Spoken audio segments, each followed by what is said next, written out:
The Bleacher Report app is your destination for sports. Right now, the NBA's heating up, March Madness is here, and MLB is almost back. Every day there's a new headline, a new highlight, a new moment you've got to see for yourself. That's why I stay locked in with the Bleacher Report app. For me, it's about staying connected to my sports. I can follow the teams I care about, get real-time scores, breaking news, and highlights all in one place. Download the Bleacher Report app today so you never miss a moment. Hey, Howard. In case you need a lawyer, here's my business card. I'm attorney Howard Ankin. Oh, hey, Howard. If you or someone you know has been hurt at work, Ankin Law can get the medical bills paid, the lost wages reimbursed, Oh, hey, Howard. and the compensation you deserve. Hey, Howard. We're one of the largest filers throughout the state of Illinois of workers' compensation claims. We're here to help. Call 312-6-million. Injury law made personal, that's Ankin Law.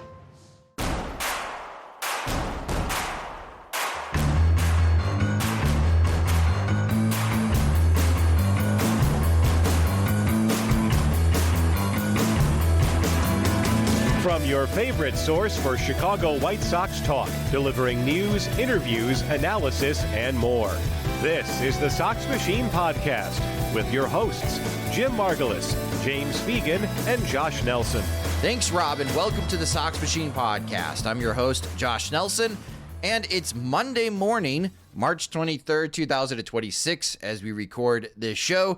That's going to be important as far as that timestamp because there's going to be incoming White Sox news, as this episode will be the completion of our 2026 preview episodes. We'll be focusing on the White Sox bullpen in this episode, knowing that the roster situation is fluid. We'll discuss what a successful season could look like for Seranthony Dominguez, Jordan Hicks, Grant Taylor, Jordan Leasure, Sean Newcomb, and the other White Sox relievers. What are Will Venable's left-handed options out of the bullpen outside of Sean Newcomb? And we'll try to guess on who the other three relievers will be. And our over-under is for the entire White Sox bullpen. But the White Sox are still making cuts as spring training officially is over on Monday as the White Sox play their last spring training game against the Athletics. Then it's getting back to Chicago, unpack, quickly pack for a road trip that starts in Milwaukee and then ends in Miami. However, it doesn't appear that Korey Lee will be making that trip with the White Sox. Instead, according to our beat reporter James Fegan, the White Sox have signed old friend Reese McGuire to a one-year contract, and it's a major league contract. And manager Will Venable told reporters the White Sox will try to do Lee right by getting him to another team.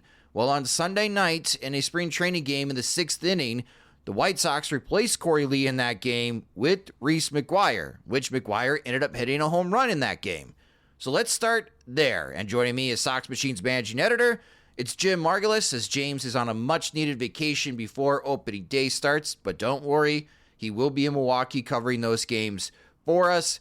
And Jim, Reese McGuire, old friend, is now current friend, signing a one-year, $1.2 million contract. Why?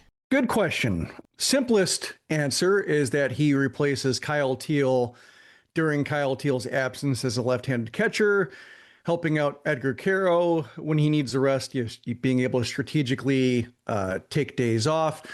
He's a better receiver and catch and throw catcher than anybody currently on the White Sox, which is a way to distinguish him. So in terms of him being like a rosterable backup catcher, like nothing wrong with the player himself. I think it's just a strange, over solution, I guess, for such a short-term absence. Like if Teel is out and he says he's going to be out in the shorter time of the window that he gave, 4 to 6 weeks. But say he's out till mid-April, you get a couple weeks of games.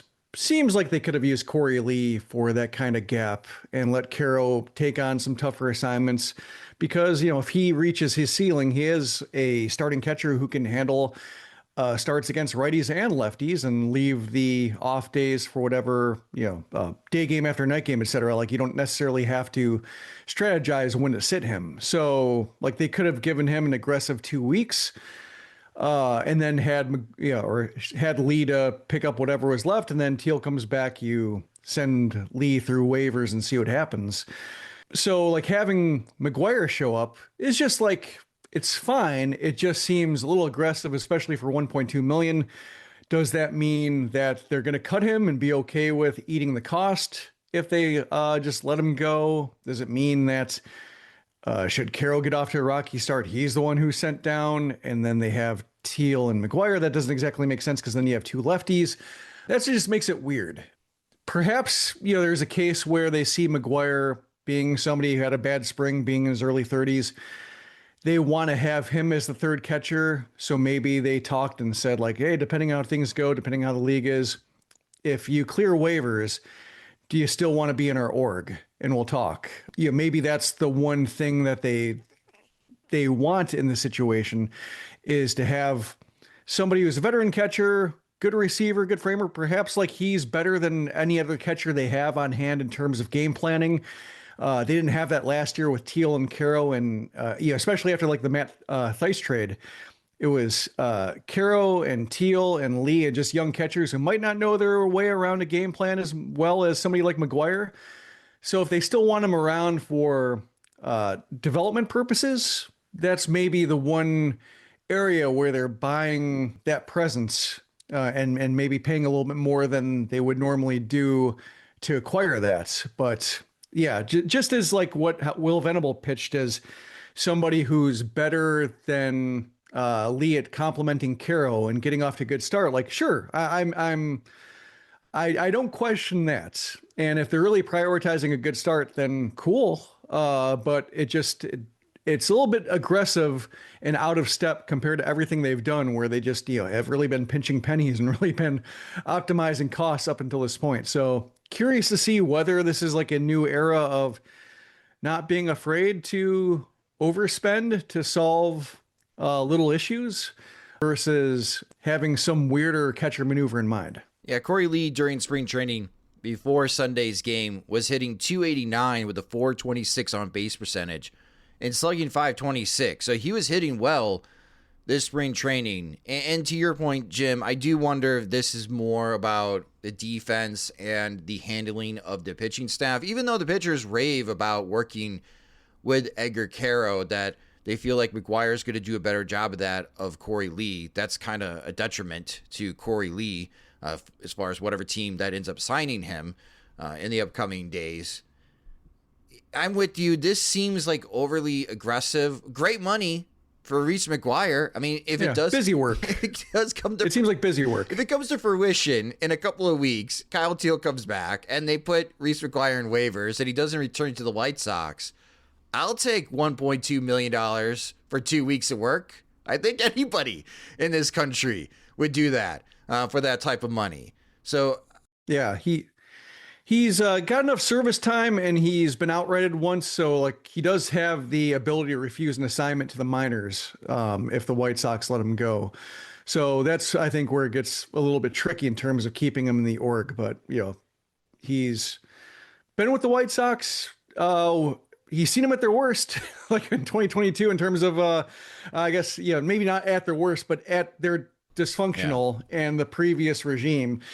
So that he chose the White Sox, and, it's money. So, I mean, like, it's good for him, but I'm curious whether there's any staying power besides like 2 weeks and then cross your fingers, come the waiver wire. But yeah, the White Sox don't have natural leverage in this case to keep him in the org if they wanted him to be around. So curious what the greater conversation was in terms of the obvious numbers game that arises once Teal returns. I am assuming the White Sox are going to ride Edgar Caro early, like the Thursday game, opening day, Milwaukee, Saturday, because it's a 1:00 Sunday game after a 6:00 night game on Saturday. Do they have McGuire start that game?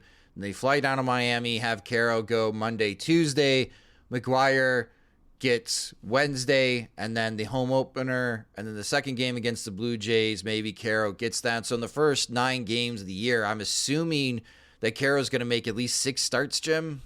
Yeah, something like that. So that sounds about right. And usually the first week or so, they're trying to get everybody involved, trying to, not sit everybody. So you could see some stranger starts. I would be I would want to see McGuire start opening day just to throw a wrench in every Sporkle quiz attempt. Like 5 years from now, like who started catcher in 2026? Why don't I know? And then like, and you just curse Will Venable under your breath or over your breath for starting McGuire when Carroll or Teal should have been the obvious answer. Again, Walker McKinnon, the bench coach of the White Sox, is handling the catchers now for the Major League squad. So when James does get a chance to chat with him, I look forward to learning more on why the White Sox made this decision and why they felt more comfortable with Reese McGuire to at least start the season as Edgar Carroll's backup. And we'll see in a couple weeks where Kyle Teal is. Unfortunately, podcast listeners, we're talking about another White Sox starter dealing with hamstring issues. We know better by now. I know that Kyle Teal feels like he can come back sooner than later, but I'm sure the White Sox will play it safe with Teal and not have a compound issue where he has multiple hamstring injuries in the same season.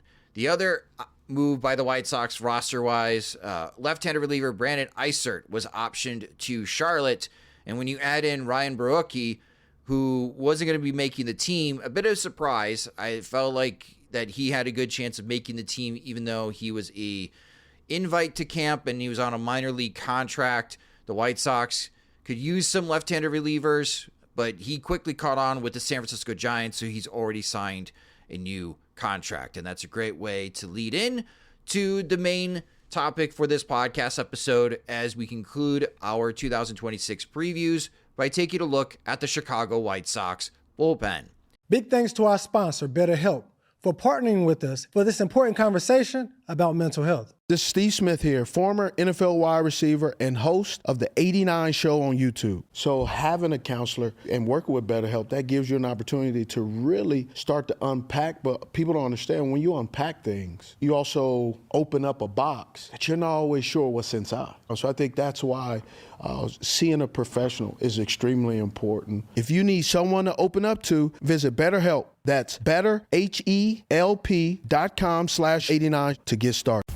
The Bleacher Report app is your destination for sports. Right now, the NBA's heating up, March Madness is here, and MLB is almost back. Every day there's a new headline, a new highlight, a new moment you've got to see for yourself. That's why I stay locked in with the Bleacher Report app. For me, it's about staying connected to my sports. I can follow the teams I care about, get real-time scores, breaking news, and highlights all in one place. Download the Bleacher Report app today so you never miss a moment. And the general question when it comes to the White Sox bullpen is I've identified 4 relievers, Jim, that I think are most important to the White Sox bullpen success this upcoming season. And those 4 I have are Seranthony Dominguez, Jordan Hicks, Grant Taylor, and Jordan Leasure. If these 4 can last the entire season and meet expectations, then I think this White Sox bullpen, not only are they going to be a lot better performance-wise from last year, but they have a chance to inch closer to being a league average unit, which could be very productive for the White Sox to get them closer to becoming a 500 team. But if 3 of these guys get hurt or underperform in a great way, then all of a sudden the bullpen is still a dumpster fire and a continuation of what we talked about from last year. So would you agree with that assessment that these are the 4 most important relievers for the White Sox? I would swap out Hicks with Sean Newcomb. I think with Hicks, we know we're dealing with diminished velocity. We'll say, he's throwing like 98, 99, but he threw like 102 with the Cardinals when he was at his peak. So it is down for him. The White Sox basically acquired a salary to get David Sandlin. I don't know how high their hopes are. Like, he's a little bit of an odd duck in terms of just exactly how he goes about his business for getting outs, despite being somebody that throws as hard as he does. So I would put Dominguez, Taylor, Leasure, and then put Newcomb in as like the lefty component of that. You're looking at Leasure, Taylor, Dominguez in some order as 7, 8, 9. But then if there's a lefty heavy lineup, I think Newcomb would be the guy who is trusted in those situations. If he doesn't deliver on his promise on a 1-year, $6 million deal of just being somebody who's credible in the situations, not somebody who's going to get like save situations, but can handle a tough middle of the order that has a lefty component to it, then starts to get a little bit messy and a little bit uncertain. And then it might cause some other dominoes to topple over in the hierarchy that Venable's trying to set up. But I do agree with you in terms of when it comes to overperforming. We certainly saw it on the flip side with underperforming last year and just how much they underachieved relative to their base runs, their Pythagorean record. But one of the easiest ways to outperform your components is by having a great record in one-run games and just maximizing every lead you have. So if the White Sox are going to overachieve or surprise some people, it will be because this bullpen locks into place and you're getting every 2-run or 1-run lead that gets the 8th inning is pretty much converted. And the games that mess up your run expectancy or your win record because you're getting blown out 10-3, like you can afford to lose those blowouts because you preserve the order for the games that matter. For the bullpen, we'll have one over-under for the entire unit, which we'll share later in this segment. But let's start with Seranthony Dominguez, Jim. What does a successful 2026 season look like for Dominguez? Because he's been traded at the last 2 deadlines, I think there's probably a reflex for writers, national writers, MLB trade rumors trying to figure out the reliever market, say which team is not contending and has a high leverage reliever. Oh, Seranthony Dominguez is available. Which teams want him? And being that he's on a 2-year deal, being that the White Sox have some ambitions this year, maybe not to contend immediately, but to put themselves in a position where they have a high leverage reliever they trust and who's been through the ringer, they're probably not looking to get out of the deal immediately. But I think if he's performing the way he should pop up in trade rumors at some point in his first year and see how the rest of the league responds to it and see what the White Sox think. In terms of like individual performance, he kind of got rocked by lefties last year and then developed a splitter to counter it, but he's got a huge righty-lefty split. I think if he's delivering on what the White Sox wanted from him when they signed him to a 2-year deal, they're basically elevating him from setup guy to closer and hoping that some components come along with it to where he is more of a solid high leverage guy. I think it is developing that splitter or whatever pitch to counter lefty hitters. And then he's able to lower that walk rate. Like the walk rate was 13% last year, 13 plus. And I think if you get closer to 10, he's still going to walk his fair share of guys because his stuff is just very lively. And he does try to pursue a lot of chases.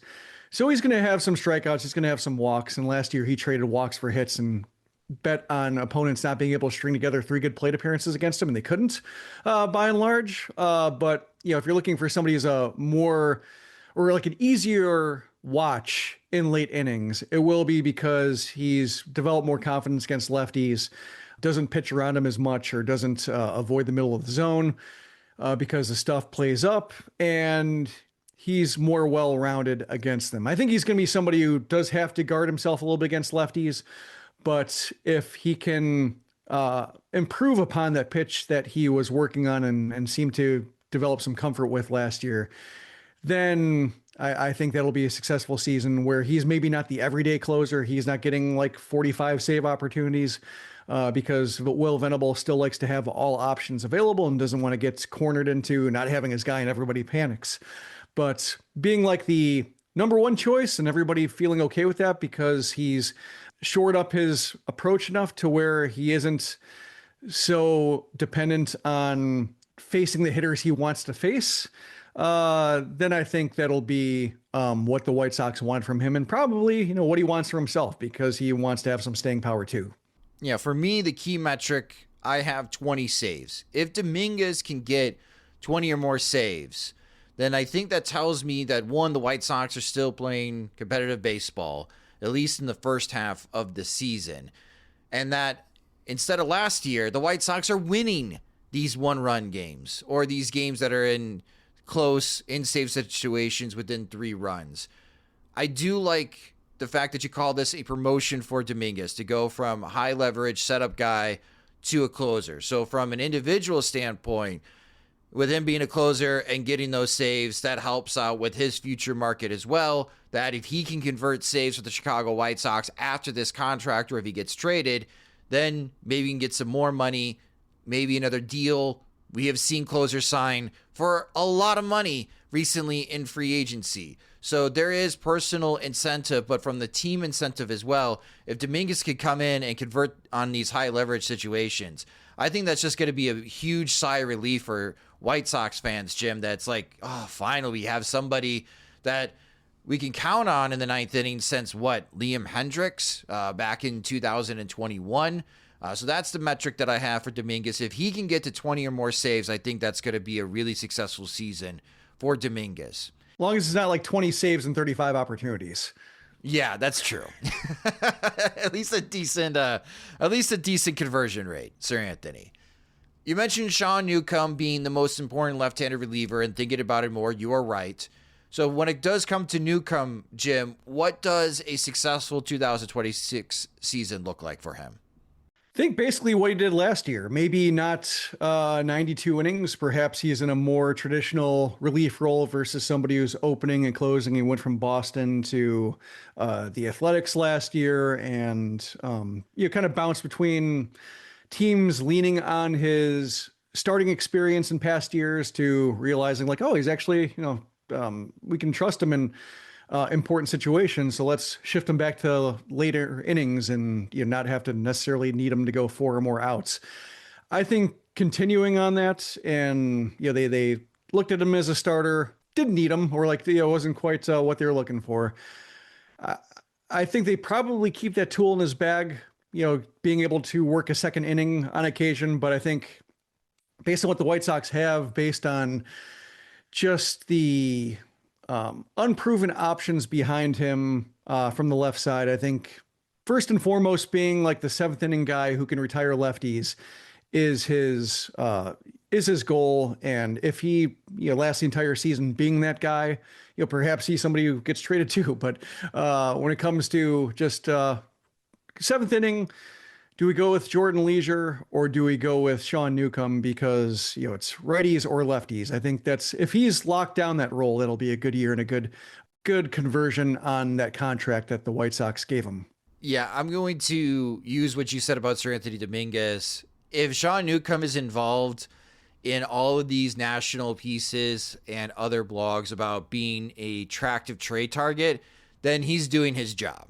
Where a contender's like, White Sox, you're not there yet, but we are, and we need someone that can get lefties out, especially in the National League when you look at all those stacked lineups with really key left-handed batters, thinking like you have to get through the Dodgers, so you need someone to get Shohei Ohtani out, and also Freddie Freeman and Max Muncy, and it just goes down the line, that if Sean Newcomb isn't heavily involved in those conversations, that he's pitching well enough to get moved to a contender, and then the White Sox can get something back with a half season of Newcomb. Obviously, I think we all want the White Sox to be very good this year, and if they hold on to Newcomb, that tells me, hey, they're competitive, and they're shocking the world, and they think they got a chance at a wild card or the American League Central. But if that seems too far away still, in 2026, that if Newcomb gets himself dealt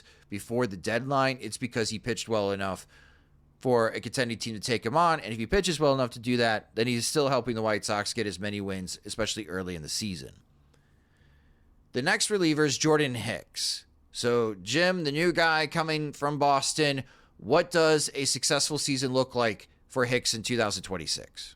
Stability, I think, would be the theme. Just somebody who, based on his velocity not being all the way back to his St. Louis days, I don't expect like a high leverage guy out of this deal, though I think the White Sox just took on his contract.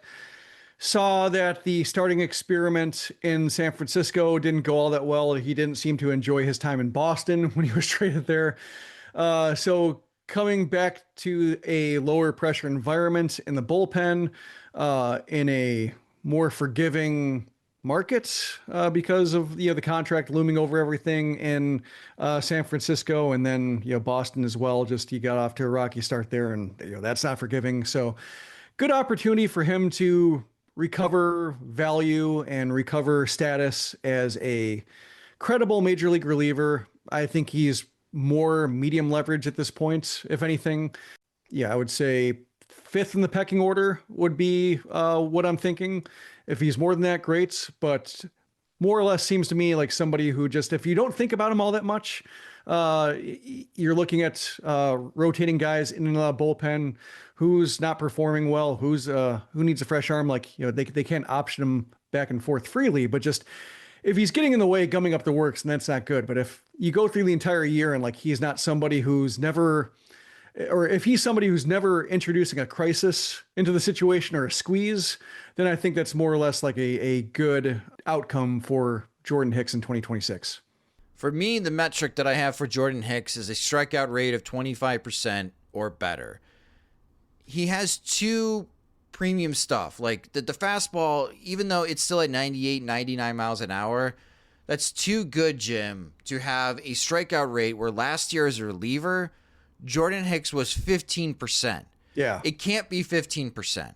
If it's 15%, again, that's too many batted balls in play for someone who's pumping 98, 99 miles an hour. So if Jordan Hicks, as now just a full-time reliever, can get that strikeout rate up to 25%, I think that would be huge for Hicks, not only for this year, but also moving forward, because after this year with the Chicago White Sox, I don't know what the future holds for Jordan Hicks, especially financially. It's like what kind of money that he gets signed for. But if you're a reliever who has a pedestrian 15% strikeout rate, I just don't know how many teams are going to be throwing serious cash at you. It could just be minor league contract offers and prove-it deals moving forward for Jordan Hicks. So I think the strikeout rate is going to be a key metric for him.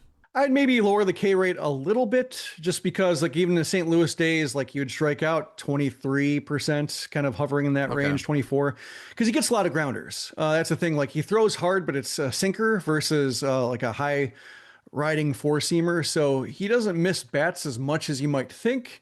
But they have a hard time lifting him in the air. Like that's his strength, is just brute force, getting guys to pound the ball on the ground when he's right. So I would say like, yeah, obviously 15%, 18%, like on the whole last year, I think when you include his starting, he got off to a decent start and then kind of all unraveled, but even 18%, yeah, that's way too low. But I think if he's getting 22 to 24% strikeout rate with a ground ball rate that like rounds up to 60% versus rounds down to 50, that probably works well enough. He's still somebody who's going to be like a little bit reliant on infield defense at that point. And I think that's why his ERAs never quite matched his stuff with the Cardinals. Like when you saw him pitch inning to inning, you'd see like, how's anybody hit this guy? And then you look at the numbers and say like, oh, people hit him, they're not crushing him, but they're able to string some, successful innings against him because of a walk here. And then, a grounder that gets through and then, broken bat or whatever, kind of like Thornton luck, as we used to call it back in the day, of just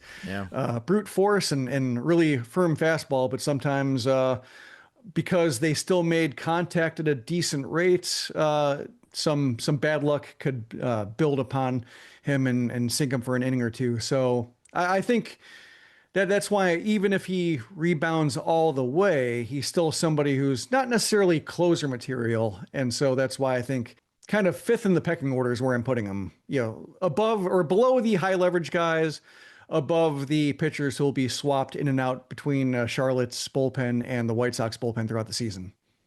If he could take that step forward, though, Jim, and if he's the first guy coming out of the bullpen in the 5th inning or after the 5th inning, hopefully White Sox starters are going at least 5 innings this upcoming season.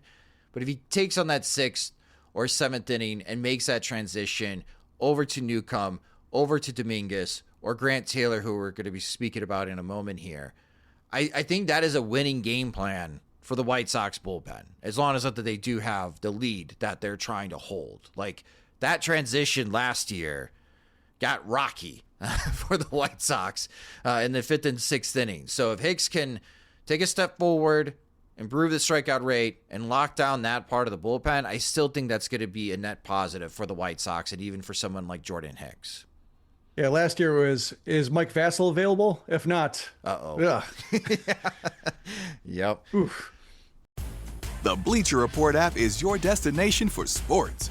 Right now, the NBA's heating up, March Madness is here, and MLB is almost back. Every day there's a new headline, a new highlight, a new moment you've got to see for yourself. That's why I stay locked in with the Bleacher Report app. For me, it's about staying connected to my sports. I can follow the teams I care about, get real-time scores, breaking news, and highlights all in one place. Download the Bleacher Report app today so you never miss a moment. Next guy we're going to be talking about is Grant Taylor. This is going to be an interesting season for the young Grant Taylor because on one hand, I think everybody looks at him and thinks that he could be an elite closer. Even White Sox general manager Chris Getz has referred to the idea that Taylor could be the next Mason Miller of Major League Baseball. But there's also talk about as far as extending him and maybe still holding out hope, flirting with the idea that he could be a starting pitcher. So, Jim, what does a successful 2026 season look like for Grant Taylor? I think it's successful for him if he makes the case to start next year. Like if he's handled this role of working 2 innings with regularity, if he's approaching 100 innings in relief, if he looks no worse for the wear after like 40 pitches in an outing, or, you know, looking how he looks in September versus how he looks in April with regards to stuff, if everything holds up well, then I think that he'll have gotten what he wanted to out of the season. It's interesting with like the way the White Sox have talked about and the way they've handled him. He obviously has an arsenal, a very deep, impressive arsenal to start, but like the White Sox pulled him out of Birmingham's rotation well before they had to. Like obviously the White Sox did not need Grant Taylor in the bullpen. They just wanted to see him there. And Brian Bannister has been pretty public about saying that the extension that Taylor throws with and the way like he hurls his body down the mound is very high stress and doesn't hold up under starters' workload. But the White Sox, non-Bannister employees haven't discounted the possibility of him starting. So I think in order for him to be what he wants to be as a major leaguer, this is a important transition year for showing that he can handle the strain of pitching more than a standard relief season. Last year, he threw about like 63, 64 innings.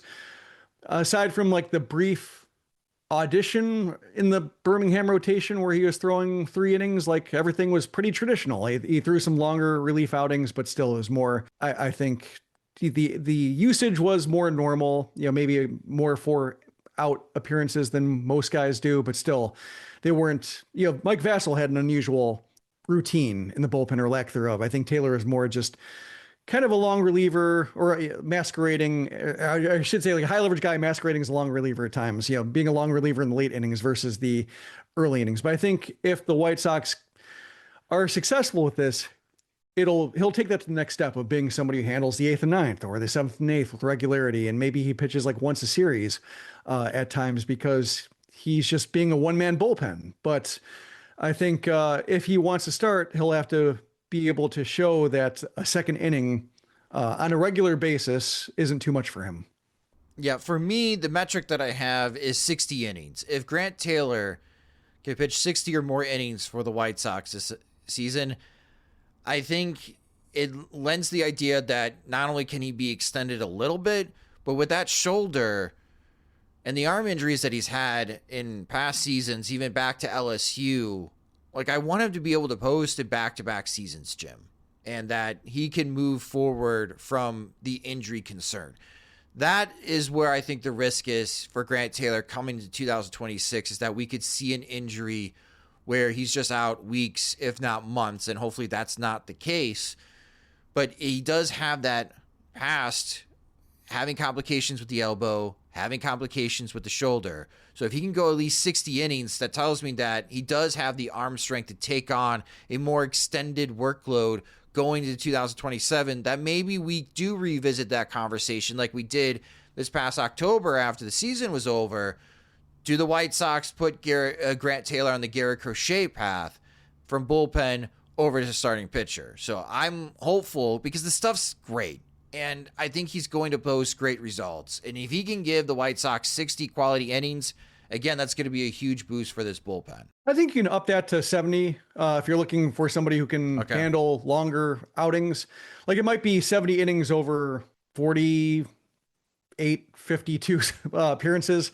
Like I think that's probably the usage case that can make the argument for handling longer appearances. I think if it's like 60 innings over 60 games or so, then that's just a reliever. It would be 60 innings would be a case of like, assuming it's he's lasting the full season, that would speak to your point about him posting 2 years in a row. I think 60 would just be, well, he's a reliever and hopefully a good one. Like the command he's shown early in spring has been a little bit scattershot, or at least he's getting hit on strikes. So that makes me a little bit apprehensive about putting too much on his plate. And it makes me, I think it's good for him that they brought in Dominguez, so he's not the closer. And if he's still going through some growing pains because the White Sox didn't let him spend all that much time in the minors, then they have a more proven plan in mind and can let Taylor, really earn that role versus him being, he's got the best stuff in the bullpen. Surely he should be able to retire hitters and, given like at least a year or so to, make him earn it versus just being the best of a whole bunch of shaky options like he was last year. And then the final, what I think will be key member of the White Sox bullpen, and that's Jordan Leasure. What does a successful 2026 season look like for Leasure, Jim? I think he learns how to handle lefties. He narrows a split, like it was like 300 and something point splits OPS wise between righties and lefties. Gave up a lot of homers over the course of the season. He's struggled to figure out, whether it's going to the slider more. He had a curve. He's working on the splitter. The fastball isn't as effective to lefties as it is to righties. So he's really had a hard time figuring out like, what can I do to lefties that don't allow them to sit on the fastball, or like make my slider execution have to be perfect in order to get them out. So if he's going to be somebody who's more than like a seventh inning guy, he did, over the last 2 months, he was good. He converted 5 of 6 saves, which is kind of the standard conversion rate. Like 83% is what you expect from like a normal non-all-star closer. Like that was fine. It's just the lefties. And, the fact that he can give up like a homer or two in a cluster of them over the course of like a week because he faces too many lefties or something like that makes him feel shakier than he is. Like when he's going well, you still aren't necessarily the most confident in him. And that's just because of that susceptibility. So I think being able to lower that, I think it's like a 532 slugging percentage against lefties. Like being able to have that start with a 4, I think would be progress in that regard. Like even if he's not somebody who's going to be plan A for closer for any team, having that kind of answer for lefties, or having an answer on a more regular basis against them, would allow him to take the next step in being at least a credible setup guy, not only for the White Sox in this bullpen, but like just other teams, like just being a league-wide seen as, he's a good seventh inning guy, which I think would be a pretty good outcome for him. Yeah, for me, the key metric is innings, and if Jordan Leasure can pitch 65 or more innings this year, I think that's a successful season for Leasure. I should say games, at least 65 games, because last year Leasure did appear in 68 games for the White Sox. So you think at least one inning. That's kind of how I was doing the math as far as what the inning limit that I would like him to meet or exceed this upcoming season. The reason I mention this is that, again, revisiting Mike Vasil missing the season, and that is a huge blow to the White Sox bullpen. It's also a huge blow to Mike Vasil because I thought he had a great mindset coming into the season, flirting with the idea of maybe getting some starts, but being a key member of this White Sox bullpen. And now the White Sox don't have him. And this is why we talk about relievers and bullpens being fickle, that it's really hard to project season over to season, because it seems like the injury rate for relievers is starting to pick up because they are throwing with max effort. And when your teams are winning, that's even more stress. That's something that we are paying attention to with Seranthony Dominguez, because Toronto rode Dominguez, especially in the postseason, to try to beat the Dodgers and win a World Series title. So we'll see on how Dominguez at least starts this upcoming season. But if Leasure can post in back-to-back seasons, then I think that is a good building block for this White Sox bullpen, because he's still cheap. I don't think he's going to be hitting arbitration until, the 2028 season, because he was a rookie last year. So if you just have more dependable guys that that are in your bullpen, I think that makes life a lot easier for Will Venable managing this White Sox team. So 65 games, 65 or more innings for Jordan Leasure. If he can do that, then Jim, he posted back-to-back seasons, and I think that's a success. Yeah, and the White Sox, I think, if he's throwing 65 games, that means he spent the entire year in the bullpen.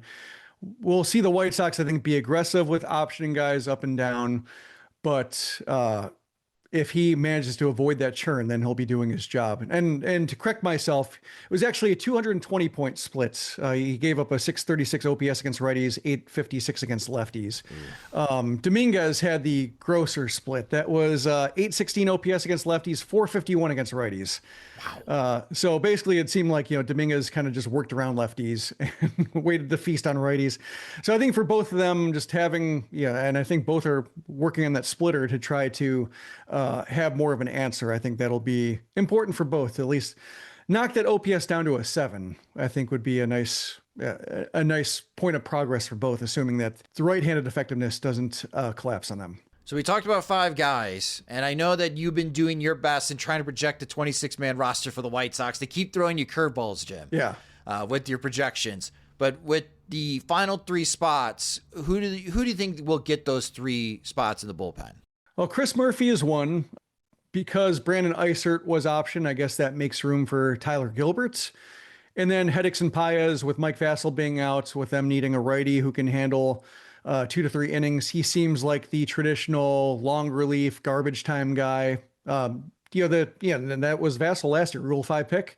Just trying to have him survive a season. He'll get the lowest leverage opportunities. And if he throws 2 innings and they're 2 ugly innings, but he happened to turn like a 6-run deficit into an 8-run deficit by the end of it. But he spared a more important reliever having to appear that game or having to warm up. He'll have done his job. I think that's the initial task at hand for Paez. And if his stuff holds up better as the weeks pass by, then they'll put more on his plate. But right now it's the typical Rule 5 survival lifestyle. So when it comes to the left-handed options, other than Newcomb, for Murphy and Gilbert, obviously you don't have loogies anymore, but there could be situations within the game that you may still want to hold on to Sean Newcomb when it's more of a high leverage situation, the 7th or 8th inning. But if there is a key moment where, let's say, it's medium leverage in the 5th and 6th inning, do you have confidence that Murphy and Gilbert can be that guy for Will Venable? Gilbert showed it last year, showed that ability to be dropped into a variety of situations and do okay. So, I think he's earned more opportunities like that. I think Murphy is, we're learning what he's all about. Came off of Tommy John surgery last year, had the traditional command issues or location issues, getting the feel back from a torn UCL. But stuff seemed like it returned. He was effective against lefties and righties. And typically he's been able to do that. He's been, in his minor league career, he's been more of a starter than a reliever. That's been more of a late switch for him. And he hasn't been thrown into one role or another aside from, kind of multi-inning, up and down guy right now. And he'll probably step into that longer relief role. If they need somebody to knock out the 4th and 5th or 5th and 6th in the close game, he could be tasked with that. But his splits historically have been relatively even to where you wouldn't necessarily expect him to kill lefties. So I think Gilbert would probably get those opportunities more to handle lefties. And with Eisert being optioned down, because he was a changeup oriented lefty, he was better against righties than he was against lefties. So based on what you're seeing with this first move, it does seem like at least one of those guys will be the lefty on lefty type solution. And Gilbert, given that he lowered his arm slot last year, really committing to having that tool in his bag, I think that's going to be probably more of his role. And Murphy will be more of he's probably going to throw 30 or 35 pitches this outing. And, if the White Sox rotation starts delivering 5-start outings one after another, then he might slip into a more traditional relief role. And then from that point on, I'm guessing all of these guys will be, given that they have options available, will be part of that carousel of, need a fresh arm. Sorry, Tyler, going back to AAA for like a 5th year because he's had options forever. Or Murphy, same thing, and Icer goes up and then Icer goes down, and round it goes. So yeah, all these guys I think will be in the White Sox bullpen and Charlotte's bullpen over the course of the season. So that leads us to the final item in this podcast episode.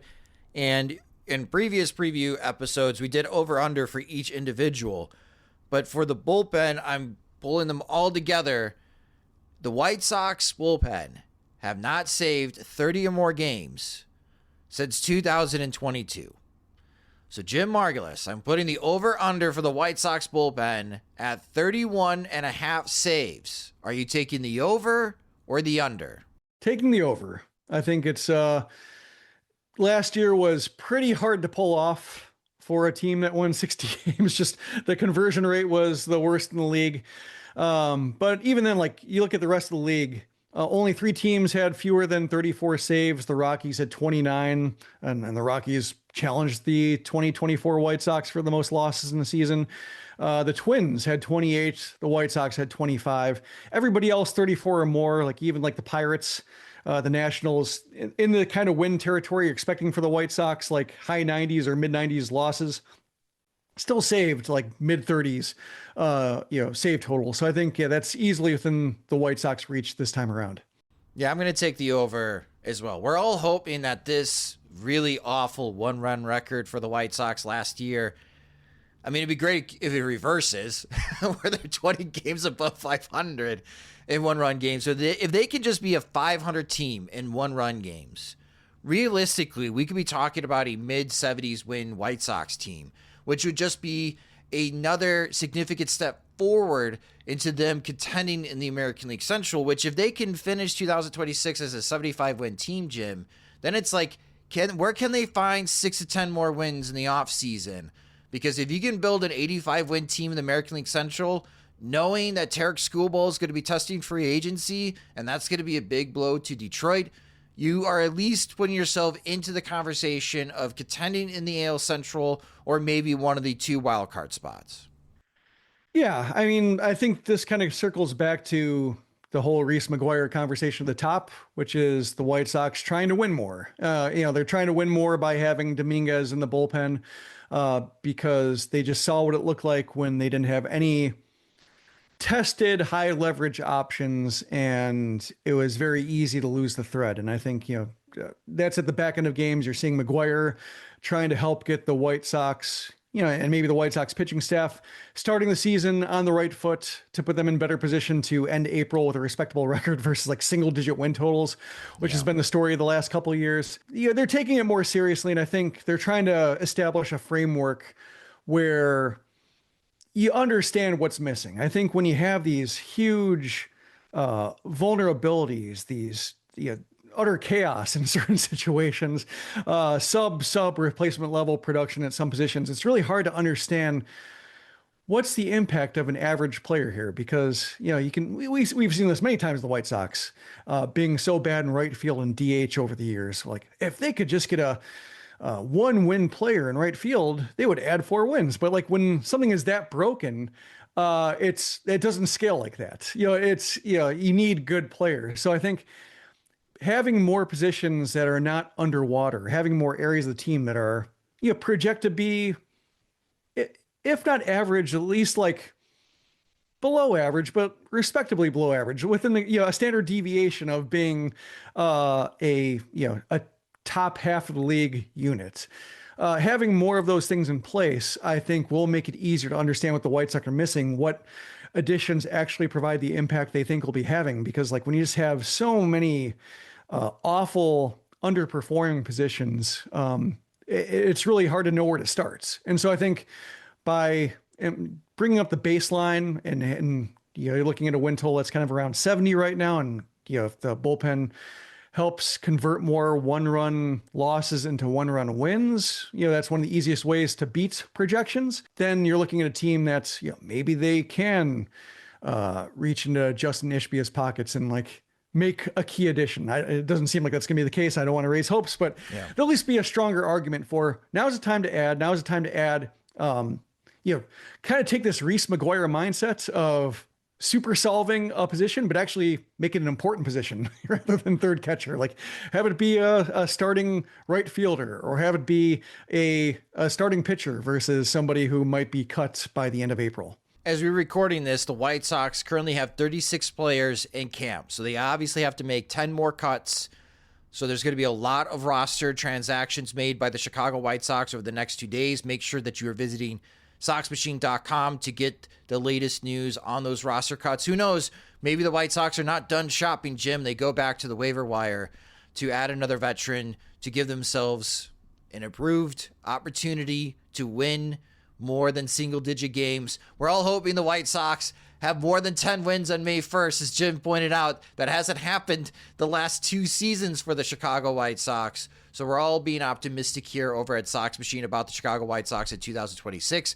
In our next podcast episode, we'll make our bold predictions for the upcoming season as we get ready for opening day on Thursday in Milwaukee. But there's a lot more White Sox news coming your way. So again, visit SoxMachine.com and also follow us on social media on all the social media platforms at Sox Machine. You can also follow our beat reporter, James Fegan, at JR Fegan. But that will do it for this episode of the Sox Machine Podcast. Thank you so much for listening. If you just discovered the Sox Machine Podcast, you can subscribe to the show wherever you listen to podcasts, such as Spotify and Apple Music. You can also check out our videos and watch our videos over on our YouTube channel at youtube.com/Sox Machine. If you enjoy our work and you want full access to all of our coverage of the Chicago White Sox, Major League Baseball, and the upcoming MLB Draft, sign up to become a Sox Machine subscriber at soxmachine.com/products.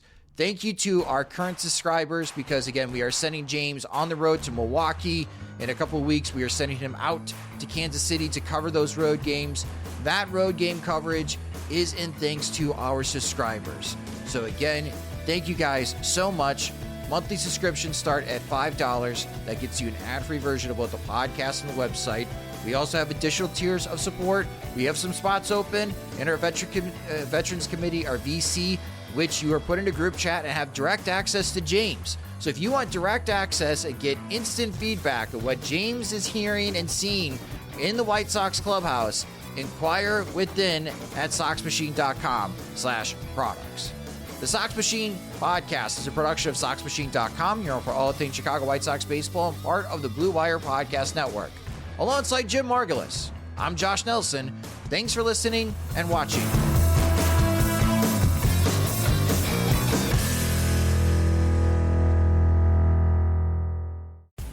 The Bleacher Report app is your destination for sports.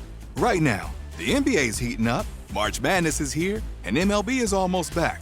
Every day there's a new headline, a new highlight, a new moment you've got to see for yourself. That's why I stay locked in with the Bleacher Report app. For me, it's about staying connected to my sports. I can follow the teams I care about, get real-time scores, breaking news, and highlights all in one place. Download the Bleacher Report app today so you never miss a moment.